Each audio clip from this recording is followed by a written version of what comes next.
A man visited his doctor because he was in very, very excruciating pain. And the doctor asked him, "Where does it hurt?" The man replied, "All over." The doctor instructed the man to touch his shoulder, so he did. And then he cried out in pain even more. And next the doctor told him to touch his forehead. And the man continued to cry out in pain. The doctor told him to touch his knee, and he cringed in pain. The doctor said, "Everywhere you touch, it seems that you're in pain." So the doctor stepped in, examined the man, and concluded, "No wonder you are in pain all over. You have a dislocated finger." And many people may laugh at this man and think he's ridiculous. And yes, it's a ridiculous story, but many of us, we are living the same thing in our lives in a different way. We sometimes feel like everything in our lives is going wrong, when in reality, it might just be one thing. And we forget the process, the progress, the blessing, and we elevate that one negative experience that we're having. Whatever that one thing is in your life, we allow it to control our entire existence, and other areas of our life suffer as a result. And that dislocated finger that you may be suffering with today is a life without purpose.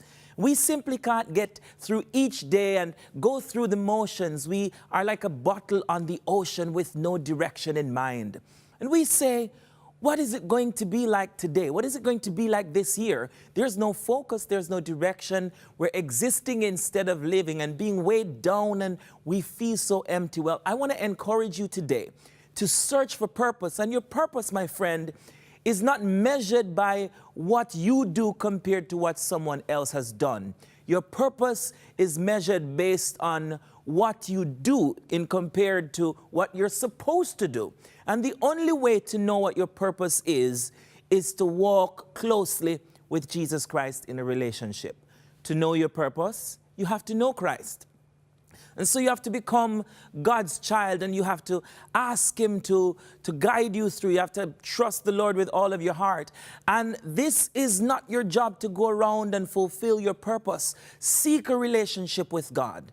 And when you seek a relationship with God, your purpose will be made clear to you. The scripture reminds us in Psalm 46 verse 10, "Be still and know that I am God." So we don't have to be anxious for nothing. We can trust God with all our heart and allow Him through relationship, through intimacy, to bring us into that place of purpose, that place of destiny. I want to encourage you this year. Don't be anxious. Don't worry about anything.